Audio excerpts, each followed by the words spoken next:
right, agents, we're here with Steve from easywebservices.au. Steve is a website expert and knows a fair bit about security, and we're going to talk today about how you can protect yourself and some of the things that you might not know about security. So Steve, do you want to introduce yourself and your background? Yeah, sure, mate. Yeah, thanks, Max. I've been doing website work now for maybe 15 years, I think.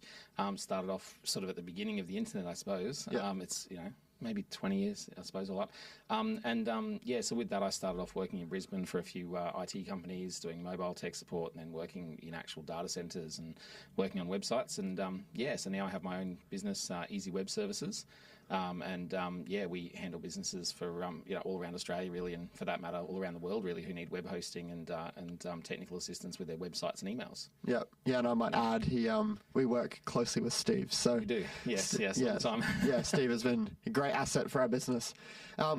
So Steve's literally just showed me this thing, which is surprised me, and I work a lot with agents. I'm nowhere near as much of an expert as Steve is in his field, and obviously Steve works a lot with websites. But he just showed me this website, which is Have I Been Pawned, and don't listen to the name. It's not what you think. But Steve's going to bring it up on his computer very shortly, and we're going to have a look at how you can figure out whether you've actually been in a data breach and what you can do to remedy that. Yeah, exactly. Yeah. So if you want to, we can show the website now. Yep.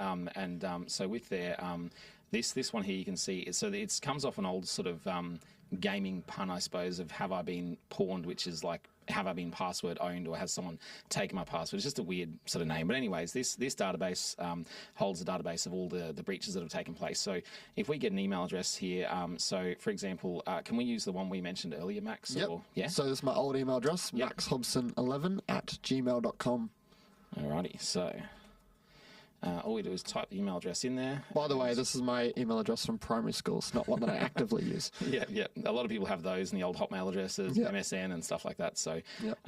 So if we go down, though, we can see here you have been involved in 3 data breaches that Yep. you weren't aware about until a few minutes ago. Mm-hmm. So the very bottom one here is of most concern because it actually has your email address, your name, password, and usernames. So if you used the same email address and password combo, let's say your dog's name or your date of birth or your street name or something simple like that, it's safe to say that's out there for the world. They've got that now. And so with that, if that's the same password you use, say, for your inbox, just for your standard email, if you've got, say, a standard business email address or maybe even a Big Pond or some sort of ISP email address, they don't use two-factor authentication yet. A lot of them are starting to, but they don't all yet. And so because they don't use that, you're vulnerable because that person could actually be logged in and seeing your emails right now, and you would have no idea. They could be changing emails, sending emails, gathering information, getting codes to access websites. It's just crazy. Just a quick example of that. The other day, there was a situation which I was aware of where someone had sent an invoice internally with the company that I work with to another agent for some work that they were doing for them. And there was obviously someone on the end of their emails, and they actually accessed the invoice, changed it around, and that person had paid the scammer. Crazy. Instead of the person who had actually sent the invoice. Wow. Yeah, right. I hope it wasn't a lot of money. Yeah. So that sort of stuff can happen, and it is scary. And that would have been, it could have been a couple of things. Either the email was tampered with in transit if they didn't have the right sort of policies set up with their web hosting provider to prevent that. Or it could have been, I think it's probably most likely actually would have been something like where they were logged into the actual inbox like this, because they would have been able to get in there and actually modify the email and save it, and the person would have been none the wiser. I think that's probably the most likely simple solution, that they've just been lax with their security and their passwords, and that's happened, So how do people fix this? They might log into this website, they'll look at their email addresses, and they've seen that they've been a part of breaches which they don't even know about. What's the next step? How do they solve this? So really what they need to do is go through and cycle their passwords for as many things as they can, so completely change the passwords. In addition to that, they should access all of their account settings and activate two-factor authentication. So that's where you get a code to your mobile phone or preferably to an app on the phone. So, I mean, in my opinion, it doesn't really matter whether it's a text message or the app. However, I have heard that they're leaning towards the apps because they're more secure. So, especially these days when you have things like eSIMs, and for example, I have like a Samsung watch. Yep. So if my watch was to get lost or stolen, or let's say I had a disgruntled partner that had access to my Telstra account and had the ability to add a phone with an eSIM in it, all of a sudden they'd have access to my two-factor codes. Whereas if it's on an application that's bound to that particular device, in theory it's a bit more secure. But that's for the individual person to make their choice, you know. Yeah, and with passwords, I know this is a big one, and recently I've gone through and I've changed all my passwords. This is in the last year, just to be more secure, because I've done a few little, you know, nothing to what you know, but a few little courses at uni about it, and it's just scared me enough to want to change my passwords. Makes sense. And I've changed every single password. I've added two-factor authentication to my Google account, which is where all my passwords are stored. And every single password I've got is different, or a different combination of letters, numbers, and phrases. Nice. What are some tips for people who say have the same password for every single website? How should they structure their passwords? And is it as simple as your name, 123, exclamation mark? Well, that's an interesting one. I mean, look, you can have whatever you want as a password. Obviously, you want to try and make it as secure as possible. But it's a really hard one. Like, I've even had some of my customers say to me, look, Steve, I don't want to change my password. I just want to have two-factor. And I go, look, that's not ideal. It's frowned upon. You're leaving your password out there that's known. But at the same time, you do have that text message authentication. And in theory, as long as your phone's not compromised or your app's not compromised, it's pretty secure, but it's not ideal, you know. So it's a hard one, because people sort of get to the stage where they become complacent with it and they just go whatever's easiest and they roll with it. But the other thing is, if you can do like what you were saying, if you use like Google Password Manager or one of those systems to store all the passwords, you can have a completely random password that not even you know. And as long as you have access to your Google account and have two-factor on that, so you can never sort of get locked out or lose access to it, then I think that's pretty secure, you know. On the other hand, too, I've also come across, elderly people who have a password book and they have completely random passwords written in a book. And back in the day, we'd say, oh my God, don't write your passwords down. These days, quite frankly, you're probably less likely to be broken in and have your password book stolen, you know, than you are to have it online. So it's just, I think you just got to be proactive and make sure it is random and changed. And, even just check these things regularly, like looking online. You can check your account activity and make sure there's no random logins or login attempts and stuff. So, I think you just got to be really onto it, unfortunately. You know? So that's great. With social media, a lot of agents use social media, things like Facebook, YouTube, Instagram. They might not be using their website as much. If they do have a website, a lot of the time there's a developer behind that, similar to you, who's running that for them. But with their social media, a lot of the time they're on their own. Are there any other things besides password that they can do to help prevent being hacked? Because I do know of quite a few agents who have been hacked before, and it's not a good thing. It destroys your credibility, and it's like people then think, oh, well, am I even safe with this person if they're getting hacked? Do you have any tips on that? Yeah, well, look, it's very hard too with social media, because if you have your social media account hacked and you have to replace it, that's crazy. Like, you lose thousands of followers, and years of work. It sounds crazy, but it can be years of work. Yeah, and it happens all the time. Like, I see it all the time. So I think the biggest thing there is to keep all of your account details updated, change your password regularly, and again, two-factor authentication. It's just huge, because it means no one can log into your Facebook. Like, I come across a situation a couple of months back where one of my customers called me and said, look, my family member needs help. She's been Facebook hacked. Someone had gotten access to her details. We checked on this database as well to see if her email and whatnot had been leaked, and we found that it had been. This person had logged into her Facebook account. They'd also logged into her email. And because they had access to her email, they had changed her password to her Facebook account, added their own mobile number, kicked her out, and then started selling Luke Combs concert tickets because they said that we had them and didn't want them anymore.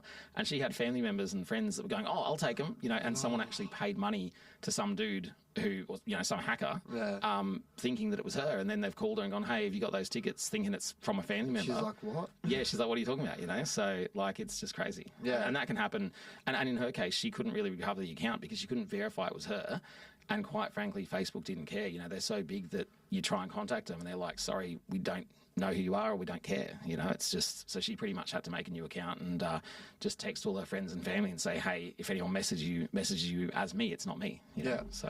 And that's the importance of this, because a lot of the time these agents have been working on these accounts for 5-6 years, and it can just be gone like that. And I've worked with a few agents who've had issues with this. And even myself, when I was in, it sounds a bit different. It's obviously a bit different, but when I was in high school, I raced competitively cycling wise. Yeah. And I had a huge account which had like 3,000 or 4,000 followers, which in high school is pretty cool. Yeah. And it just, because I'd been complacent with my passwords, it got hacked. Someone posted dodgy stuff and Instagram deleted the account, just like that. No. And in a blink of an eye, all my work for the past like 4 or 5 years was completely gone. So it's you got to be keeping up to date with things. If you've got a new email address, obviously update it, update your passwords. Yep. Do you think it's like wise to be updating your passwords every 6 months, or do you think it should be shorter than that, or do you not really have to worry unless there's an actual issue? Well, look, I think it's wise to, it's best practice to change them even as early as every month, but that's a bit crazy. Like, most people probably wouldn't do that. Look, I think every 6 months makes sense, to be honest. However, even again, as I say, with two-factor, at least if you have something like that in place, you can stress a little bit less. But I still would say, best practice, change password. But again, don't stress too much if you've got that in place, that's all. Yeah. Of course. Yeah. I know you did also want to touch on spam emails, because that's a big thing. Yeah, definitely. Yeah. So I'll talk about that. So especially when you were talking about how that person was scammed with the dodgy email that came in. Yep. So obviously, without looking at the situation, I can't know exactly what's happened. But one of the things that we have in place is a thing called Sender Policy Framework. And what that means is that we have a record registered on the domain name, and so if you're the registered owner of the domain name, you put this little record on there, or your IT person or web host would do that for you. Mm-hmm. And this little record says which IP addresses and which servers are authorized to send mail on your behalf, which means that if someone else was to try and masquerade as you and send mail on your behalf, such as spam, that when it gets received by the receiving mail server, it's going to check for that record, that SPF record, and it's going to find that the originating server was not actually authenticated or authorized, and therefore, based on that, it will either reject the mail or flag it as spam, depending on what you've chosen in your record. So that sort of stuff is, I think, pretty important, and a lot of businesses don't have it. Like, a lot of people go to me, my emails aren't working. Can you fix it? They're getting put into the spam folder, this and that. Just quickly, with that, say someone has they've got their IT person. What would they actually ask for with that? Because a lot of people don't have the same level of understanding. What would they say? Like, what is that called? Yeah. Well, it's called an SPF record. So if you say you'd like an SPF record, or you'd like them to check into email deliverability, they can look into that for you. That being said, though, I have come across a lot of IT guys as such that don't understand it, because it's like a domain name level thing. Yeah. And a lot of people, for some reason, struggle with that whole domain thing of understanding how it all works with DNS entries and websites and emails and stuff. So that's where someone like myself or an actual web host could definitely help.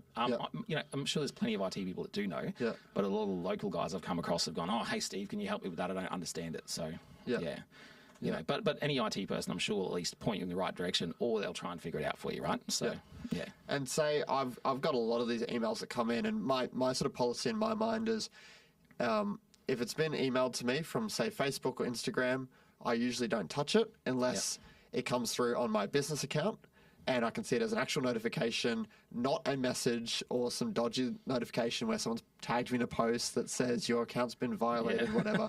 When it's actually come from Facebook as a legitimate Facebook notification, that's when I'll click on it.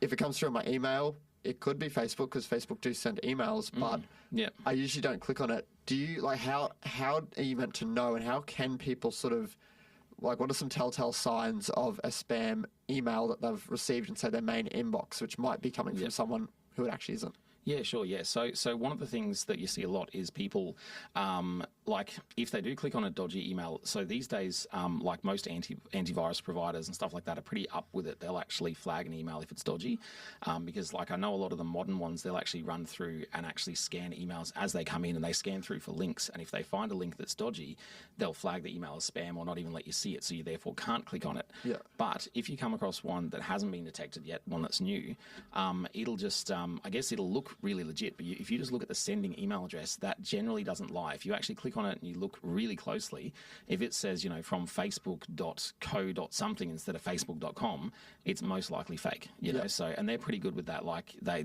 usually, if they're sending out an email that's meant to be official, it will usually come from an official address. You just got to really just check the email and actually look at the sender and make sure it really does make sense. You can't just look at the body of the email and go, oh, that's their logo and that looks like their style of email, because it may not be, and you can even hover over the link as well. Like if there's a link in there to click on, most times if you're in Outlook, for example, you hover over the link and down the bottom left corner, it will actually list the URL.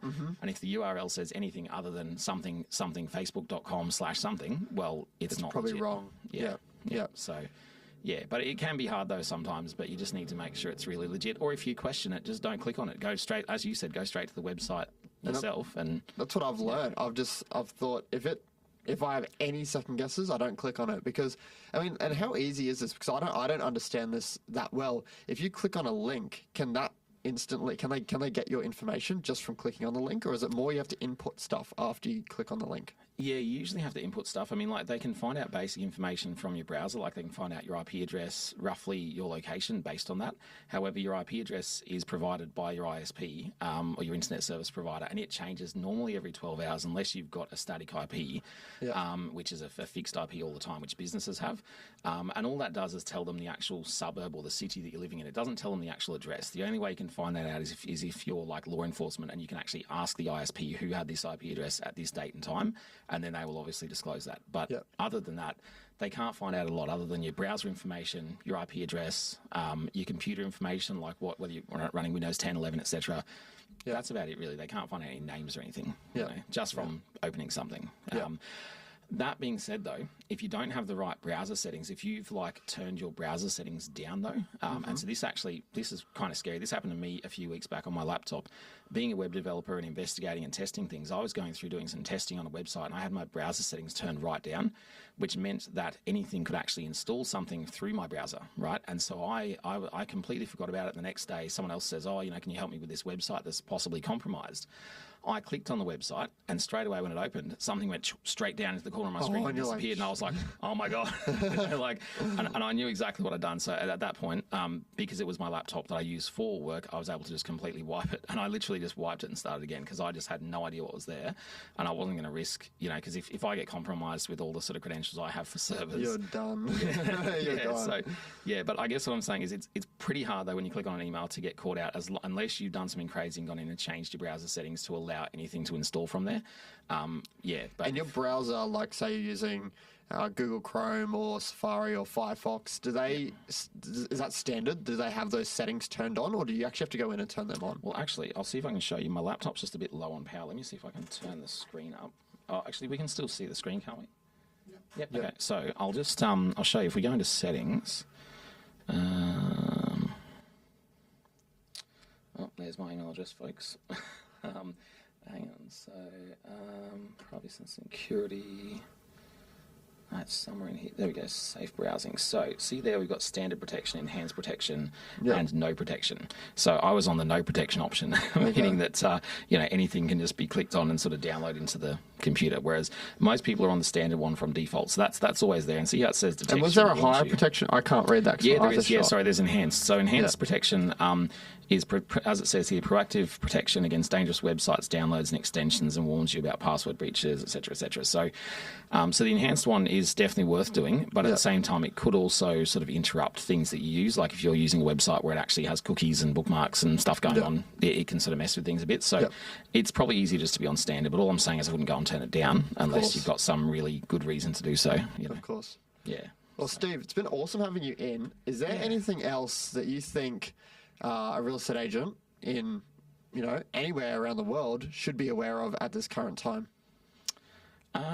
Well, look, not really. There's just, I'd say just be really careful with what you do. That's really what it comes down to. Just don't choose easy passwords, and don't be too blasé about it. Too many people they're busy focusing on a deal, focusing on the moment. They just need to change their password, and they choose something simple, and that can be a mistake. You just need to take a second and make sure everything's locked down properly, and engage someone to help you with those sorts of things. Yeah, of course. And can you give, say, one or two things that a real estate agent who's just watched this video can go home or open up their computer and do right now, which can help protect them? Because I know we've talked about so much today, but just two things. Well, first one would be go to that website, haveabeenpwned.com. We can put that at the bottom of the screen for you. And then the other thing would be, if you are on there, definitely change your passwords and possibly activate two-factor authentication on as many things as you can, because it just makes so much sense. It's just that extra level of protection. Awesome. Thanks for coming in, Steve. That's okay. Thanks, Max. Cheers.